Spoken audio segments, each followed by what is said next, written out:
It's time for the inaugural BoF Breakfast Club, the Business of Fashion's forum for exploring the week's most important fashion news with fashion's most opinionated experts. This week we'll be discussing the return of John Galliano to the fashion fold as he debuted his first collection for the newly renamed Maison Margiela in London. Was his collection hit or miss, and what does it mean for the future of the brand and its new designer? And over in Milan, we'll explore the future of Gucci, where the creative director Frida Giannini made an early exit before Gucci's menswear and womenswear shows, following her partner and former Gucci CEO Patrizio Di Marco, who exited earlier this month. What should Gucci do now, and which designer is poised to take over? This week, I am joined by fashion historian and BoF columnist Colin McDowell, creative consultant Mimma Viglezio, and Paula Reed, creative director of myteresa.com. Hello everyone, thanks for joining us today. So let's start with topic number one, which is the kind of exciting news that dominated the fashion conversation this week. You know, the return of John Galliano to the fashion fold. So as you know, this week was the first collection by John Galliano for Margiela, which he showed here in London, the artisanal or couture collection. What were your initial thoughts, Colin? Well, I was excited. I was thrilled to see him actually working again, and I was quite honoured. It was a good thing that he came back to London. But it wasn't roses all the way. In fact, in a sense, there were too many roses, as it were. There was too much fuss. I kept thinking Margiela, purity, paring it down. And John just doesn't think like that. You know, he's an extravagant, baroque sort of person. And I'm just wondering how they're going to come together and do something which will be meaningful, because God, fashion needs something meaningful at the moment. It's going round and round and round circles, and I have great hopes for him, but there was nothing new in anything he put out there. The shape was different, yeah, but otherwise he still had all his little tricks and everything there. Yeah, it's interesting to hear, Colin, because you actually saw the show, and I feel a little bit of an imposter because I'd only looked at it online, with moving image and in photographs, but there's something really unsettling about the whole reintroduction of John to the fold. I loved your image of him as a wandering minstrel, and that was super poetic, and he is a very sensitive, I mean, I've known him not intimately, but I've known him for a very, very long time, as you have. He's a gentle person who has been through the mill, which is the commodification and the industrialization of fashion. And funnily enough, when I imagined, as a friend might imagine, what would be the next best thing for him to do, having made such an impact at Dior, having made such an extraordinary impact on the fashion world with the Galliano signature, having taken, you know, that couture house by the scruff of the neck and turned it into this monolithic business, what would I have imagined for him after what was essentially a breakdown of a very gentle soul? And I kind of dreamed for him that he might find a place in the theatre or designing costume again, or something that was just more nurturing. It worries me a little bit that he's come back into what is a tough industry, and I was heartened by the warm reaction that he got, because he yeah, I mean, I was just going to say, like, it seems, you know, having scanned the conversation on social media and looked at the reviews, it seems like, you know, people were very, you know, well disposed to his collection and well disposed to his Can I say I'm very much, I mean, I'm not surprised at all about what we saw. Again, I wasn't there, but I looked at it again and again and again, and I warmed a little bit to it the more I looked at it, because of course he's very talented, of course he's going to be amazing tailoring, amazing ideas, etc. But I thought it was really dated, and it reminded me so much of Galliano long time ago, which is the only thing that disappointed me, because I wouldn't expect Galliano to do Margiela. I mean, when you are Mr. Rosso and you hire Galliano to do Margiela, you know that it's going to be, it can't suddenly become minimalist. It can't, but no. But he tried, you know, by the way he came out, the place where he showed, the way the room was stripped down, the famous now burgundy velvet column gown. He tried to do it, but at the end of the day, it cannot become Margiela. And look at other brands that have been so successful where, I mean, Phoebe Philo for Celine, it's not Celine, it's Phoebe Philo, and yet it's successful. Yes, why would we be surprised? Well, I think that he's much more intelligent creatively than many people who've stepped into other people's footsteps. I think he was a success in Dior because he spent a long time looking at what the original Dior, Christian Dior, did and what made it click. And I think certainly at the beginning he modernized that vision perfectly. Now, I'm not sure if he's in sync with the Margiela thinking. Well, that's my following. Is it relevant? Well, this is That's it. the You see, problem. he's got Is it to relevant? find something. And it's not so impossible, Paula. You'll remember when he first started, he did incredibly beautiful and simple, ethereal collections. You know, when he was working with Amanda Harlow. Absolutely, and I think his sense of deconstruction and understatement and the subtleties, he absolutely can be of one mind. There is a potential for him to be of one mind with Margiela, to be able to understand, as he did understand, the starting point of Mr. Dior and continue that conversation. So creatively, I think there is potential there. It's just, you know, we're talking about all of these designers taking over these, you know, brands which are familiar to all of us. They're part of our collective subconscious, but in the way that this has become such a massive industry now, it's almost like they're being treated as jobbing designers. Yes, absolutely. But can I say also, John, I think there was something strategic in what John did there, because we all know what happened to him, we all know why he's been away and for how long, etc. He came back with his greatest hits, in a way.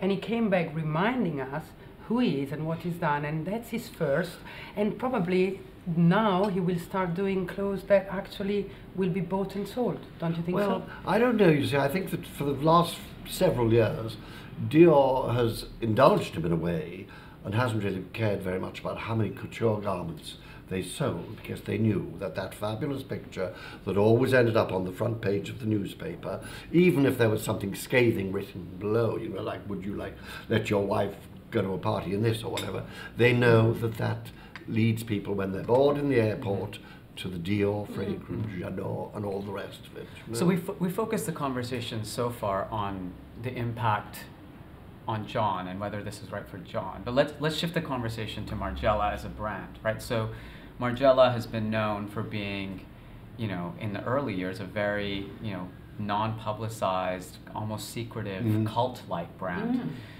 In 2002, I believe it was bought by Mr. Russo, and they really started to begin to think about how to scale and grow the brand as a strategic move for the Margiela brand. You know, what do you think the impact is potentially? Well, I would say straight away, of course, that they got publicity that they would never have got if they hadn't had John Galliano doing a show in London with the full approval, we are told, of the most important woman in fashion, Anna Wintour. Total who was there. You know, who was there. Yeah. She wore him before, I mean, total support. Yeah, oh, total. And it was a most starry, well, you were there, weren't you? It was a most starry lineup. Is it of sustainable all of though, the- Colin? Well, I mean, this is what we don't know. That's the question. I wonder what I query how the Margiela artisanal collection fits in with that business model. I mean, I think in terms of how. Okay, so Margiela developed this thing, which of course had a kind of cult appeal. I mean, it's still so recognizable, those four white stitch marks on the label. I mean, how genius is that as a piece of branding, even though he meant for it to be completely invisible. Well, anonymous, that was what was so Amazing. clever. That It was was genius. all part of his anonymity thing, you But know? so he stepped away. Basta, that chapter is over, and I think actually what Renzo Risa has done, commercializing that and actually taking that to a new audience, is kind of fantastic. I mean, I'm still a Margiela customer. I still love what they are doing in a different way. But how the artisanal collection complements that. I think it's all in Renzo Rossa's ball, a court at the moment, the ball. I think he is the one who will decide which way he wants John to go. I don't know. They're not going to make money on the artisanal collection, as we all know. No. They're going to make money on the ready to wear, and I think it is sustainable when you have John Galliano there, because first of all, it's going to become the artisanal. This one is going to be a cult for collectors. Yeah. And it's going to go into books, and it's going to have press for a lot of time. And there were that red will carpet feed. pieces there. And that I think strategically, do I think would I have thought Galliano for Margiela? No, but I think strategically they were very smart, because the problem with Margiela is that it was so secretive, and times have changed. You can't sell, you can't make money by being hidden and secret and whatever. And so they're doing the opposite. They're doing a bang, and I think strategically for the brand, it's a good thing. Well, you know what? Does it change its DNA? Yes, but it will change its clientele. But people have to change to keep Exactly. current. This is what you're saying. Exactly. Really. You have to move forward by being forward to forward, if you see what I mean. Can I just say one thing? Sure. I think we must remember that John was brilliant with menswear, and I would like, Renzo, if you're listening, I would like him to be led towards doing menswear, because I think menswear is going to be the thing that's going to be happening. The ideas are going to be there for maybe the next 5 years. He should be in there, and I think if he were, he could be a leader. Is he not doing? I don't think so. I believe he's taking I haven't creative read direction anything about of that. I think he's going to do house. everything. Yeah. Well, let's Yeah. hope that he concentrates on the menswear. The other thing that occurred to me as I was kind of watching the reaction, because I agree with Colin and Mimma. I think strategically this has been a boon for the brand. Absolutely. The days of anonymity as a brand. I mean, it's nice that the brand has that heritage, and I think the diehard Margiela fans some of them will be unhappy with the new direction the house has taken. Yep.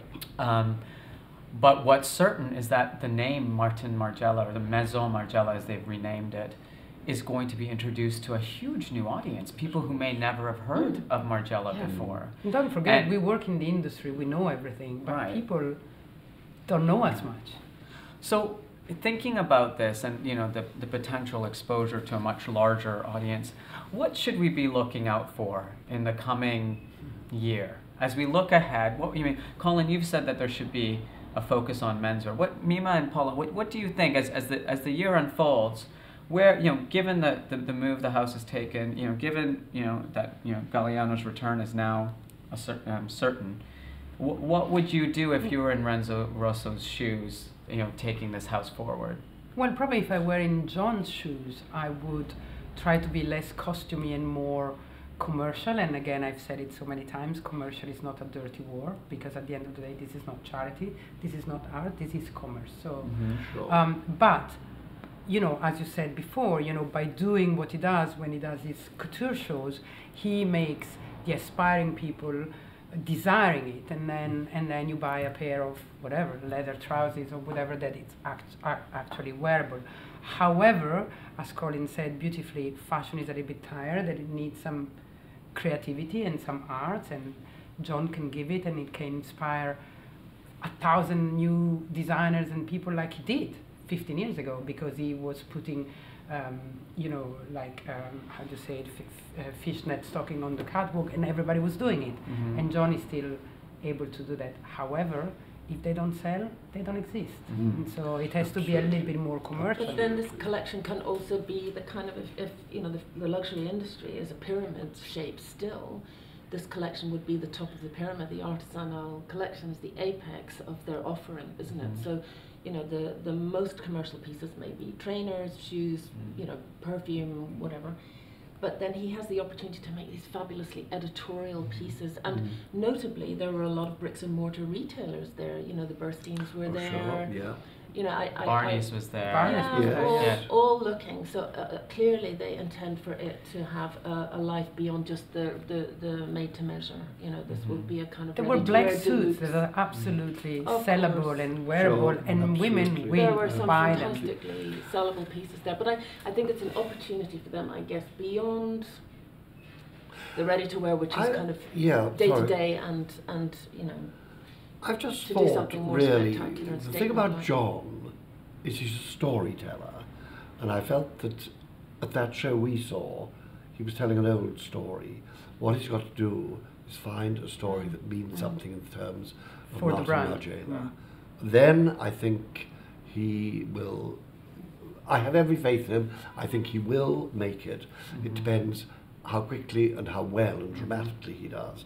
Whether he'll be the enfant terrible, he's too old for that really, but is he going to be the leader? We do need some leadership. I mean, He can't be the same enfant terrible as before, also No. because the world has changed. Yeah. The Yes, consumer has changed. that's true. The No, people no, are different. a different so sort of, he has yes. to, but it's not by coming out with a white cloth that it makes it, you know. But also, remember when Hedi Slimane presented the first Saint Laurent collection? Everybody was like, really? Yeah. Is that it? And he's the most successful one. Sure. He's Yeah. relevant, he's selling, Yes.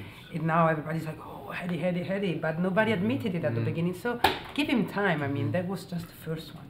The other thing I'd say is that I think it will be smart for the House of Margiela or Maison Margiela to not make the story about John. No. And I think it was I a very interesting statement that as opposed to coming out and taking a full walk down the runway like But he's still the story, Imran. well, he can be the story, but I think He what can't not happened be at the story. but I think what happened at Dior was over time it was more about the John Galliano for Dior, and I That's think why they didn't want him yeah, anymore. and so I think for this to become Margiela by Galliano is more appropriate. And that's going to be a challenging line for John to walk, actually, because he's got to take care of his health, take care of his emotional well-being. This is a tough and demanding business, and he's put himself back in the place where he suffered before. And Well, it's going to be, if you submit to the cult of personality, we know how in this digital age a person can get eaten up. The strongest person can get eaten up. Yeah, and he's 55. And he's you know, 55, and he's been through, the wars. So Speaking of which, it's time for us to move on to our next topic. And while all of this was happening in London this week, the industry was taken by surprise again by some big moves happening at Gucci. So, in the latter part of 2014, the industry was kind of shocked when we woke up one morning and learned that both Frida Giannini, the creative director of Gucci, and Patrizio Di Marco, the chief executive of Gucci, who happened to be life partners as well as partners in that business, were both leaving the brand. And what was supposed to happen was Mr. Di Marco was leaving as of the new year and was being replaced by Marco Bizzarri, and Ms. Giannini was supposed to stay on until after the next couple of collections for men and women were complete. But we found out this week that actually Frida Giannini's made an early exit. Any theories as to why this happened all of a sudden? Mimma, I'm going to start with you. First of all, I wasn't surprised, A, that they were leaving, B, that they were both leaving, because I was still there in my position when they announced announced internally they were a couple, and everybody was like, cheer. I'm like, if you need to fire one leaves, the other leaves, and they're the two top. But anyway, that's an old story. And third, I'm even less surprised about the fact that Frida is not going to be there for the next two collections. Why? Because the new CEO, Marco Bizzarri, who I know pretty well, he's very strong-headed, he has his own ideas, he's very smart, and he came in after being for 6 months the head of the fashion side of Kering, okay? Fashion and luxury. So already that made him, he wasn't the boss of Patrizio, but he was in a higher role, and they have been very good friends. Already that wasn't very good. Then Patrizio get thanked, let's say he leaves, and he takes over, and who's reporting to him? Patrizio's wife. She's Or not partner, his wife, but yeah. his partner. Yeah. I mean, mother of his child, with whom he has worked. And Frida, again, she's very strong, very determined. You can like her or not as a designer, but she's an extremely clever woman, incredibly ambitious. How can she report to him? And obviously, she probably wanted the Yves Saint Laurent / Tom Ford exit with this amazing show with rose petals being thrown at her and people crying, and so probably she was putting a lot of money in it in the production, and Marco said, no, I'm sure. And she either, there's two possibilities. She either said, okay, you deal with it and slam the door, or he said, out.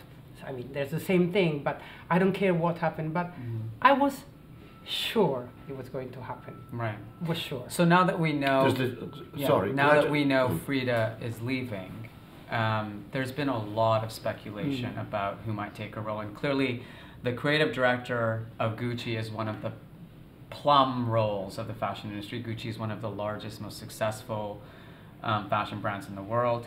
Some very interesting theories have emerged, which I want to kind of share with all of you. Tom. Well, let's get to Tom in a minute. Yeah. Let's start with some of the successors that have been thought of internally. So people have talked about Thomas Meyer. People have talked about Hedi Slimane. They've talked about Joseph Altuzarro, of course, whose business is partly owned by the Kering Group, where Gucci is also an important part. What do you think about these kinds of names? Which would mean that you clearly, in the case of Joseph Altuzarro, he'd be doing two things, right? He'd be doing Altuzarro's own brand. He'd be doing Gucci on two continents. And he's Mark did it for a while. Yeah, he's a young designer, and his own business is still just growing. Like, do you think someone like Joseph Altuzarro or Christopher Kane, another name that's come up, do you think either of them could take on the role while they're building their own businesses? I would back Christopher Kane me too. first. Okay, why, Colin? Because I think he's more talented. Yeah. I think that there's a problem with the others, because why would Hedi Slimane want to move? I mean, he's got what he wants. There was speculation he would do both. Exactly. Eddie wouldn't mind doing both. I think. Oh, well, now that is something he would like to do. That's the return of Tom Ford, and Hedi is the successor. Yeah, I think both. Yeah, I think just. And that could happen. Sorry I interrupt, but knowing again Marco Bizzarri likes to. He has his people around. Like he put Sarah at Christopher Kane, and he was working with her at Stella. He likes. He puts talking his about the people. new CEO of Christopher Kane. Yes. Yeah. So he likes to work with his people, and Hedi is a little bit in his camp now because Francesca, the CEO of whatever. I wouldn't be surprised. I so wouldn't be surprised if Hedi will do both. Well, my view is you become a hero by doing one thing. Yeah. I think you would weaken his power and his strength, and almost certainly his design. And could Hedi Slimane create two different identities? That's the other question. That's what Tom couldn't do. Right. Because when Tom applied the Gucci model, successful model to Saint Laurent, it almost destroyed it. So that's the problem. Yes. But I'm not saying that that's what they should do, and I probably wouldn't vote for this. I would vote for Christopher Kane full stop. But I think if they think about that, Hedi would do it. Okay. Well, I think that might be a pity for Hedi and for fashion, really. He's doing so well. I certainly don't see any mileage in the Tom one, do you? Why would he? Why would he? Why would he go back? I mean, he had demanded. I don't think the Pinot won Tom where, around. I don't think. I mean, I think he must be enjoying the rumours.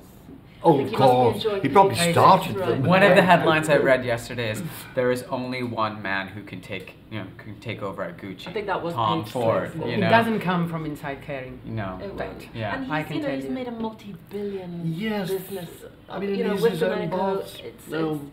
Why would he started a family? He's based in London. Why on earth would he go back? Well, Paula, the only thing would be revenge. But to let people know just what a mistake he thinks they made. I don't know whether they made a mistake or not. If revenge is a putting best enjoyed cold, I think his lipsticks and sunglasses and his ready-to-wear collections are probably the best revenge enough. Yes, you're probably right. Let's think about Gucci from another angle.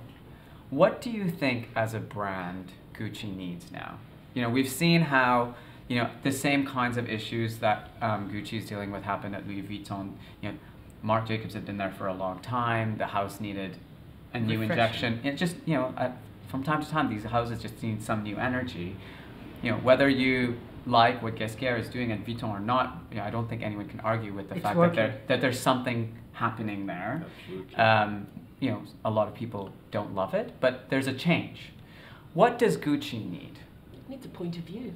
It needs a contemporary point of view. So well said.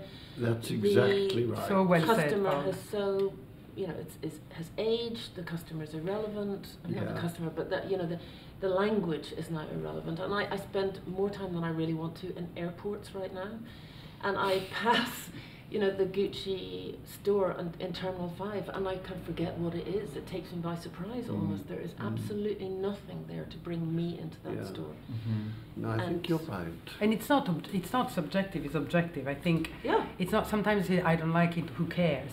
But what you said, it's so spot on. It needs a point of view, and it needs Yeah. a total reboot. And so both of you are backing Christopher Kane. You think he would be the right person? I think so. I think he'd be very good, yes. Yeah. I think so. I think he would be very good. Paula, He any would be the thoughts? Gesquier effect Yeah. on Gucci. Yes, he could be. Yeah, and I also It could like be. the idea of, like, you know, pushing that energy from a new generation. When, you know, he is. Yeah, one he's of very young. Yeah. he would have the Very energy for that, talented. and very Yeah. talented, and I think a kind of. And yeah. backed by a marvellous sister. His sister, they're really a pair, Yeah. in fact. But I'm So not can sure I- that Marco wants to ruin what he just put in place there. Well, you know, that's a it, little bit of a course. problem. That's But it. then he could benefit from that, though. I mean, the kind of the You think he would do cross-pollination both? could He be would a be way to kind of Doing help both. inject the kind of energy, Yeah. the luxury kind of energy into his, you know, to elevate that a bit. Yeah. I mean, I think the watchword and what they've got to be super careful of is to give him all the support that he would need, because it would be a massive He undertaking. would need a lot of support. Can we think of the dispossessed for a moment? What do you think will happen to Frida now? Is she finished? Will Well, I'm someone sure pick her up? Or, she's been there or for a what? long time. She's but so She's- strong. I know she's tough. and yes. so ambitious and so powerful, and she made a lot of money. So I don't feel sorry for her in the No, no, I'm just near wondering future. where I don't you think think she's she might finished. move. No? And the two together, they can conquer the Formidable. world. Oh, Formidable. So we're going to watch out for the return of I think Frida that- Giannini yeah. and Patrizio Di Marco. One name that hasn't come up in terms of potential Gucci creative director is Riccardo Tisci. Oh, I hope he stays where he is. Why? Because I think he's doing a really good job at Givenchy, and I think there's a lot more still to be done there. Yeah. I'd be very sorry if he bed hopped. And he's locked in, isn't he? I mean, I think LVMH have I hope locked he him in is. for another Yeah, I but really money think- can unlock anything. Well, There's a lot of exactly. money there. I mean, they want to, they have the money to. So But this goes back to this whole thing of the jobbing designer. Yeah, I absolutely. want people. I kind of feel like those luxury houses. They need a commitment. They need an investment, Yes. an emotional as well as a financial Yeah. investment. And if you feel that people can just ditch it and ditch their story and the thing that Yeah. they've built, A and then half-told hop- story. half-told story, Colin. That's the You're point. absolutely right. And then zip off to do something that is completely contradictory, as Gucci is to Givenchy. I think it starts to devalue their work in a way, no? Well, I think that Tisci is one of the most thoughtful and serious of the crop of brave young men, or whatever we want to call them. And I think he'll think very carefully, and I think if it were offered to him, I don't think he would take it. I don't know him enough I hope to he have wouldn't. an opinion I on hope this. he wouldn't take it. All right. Well, that's the final verdict of the Breakfast Club this week. Thank you, Colin, Mimma, Paula, for joining us. Thank Thank you. Thank you. I hope to have you all back here to join us for a future Breakfast Club. And thanks to everyone for joining us this week. You can follow the Breakfast Club on social media using the hashtag BoF Breakfast, and join us in the coming weeks for more conversation about the most important issues facing fashion.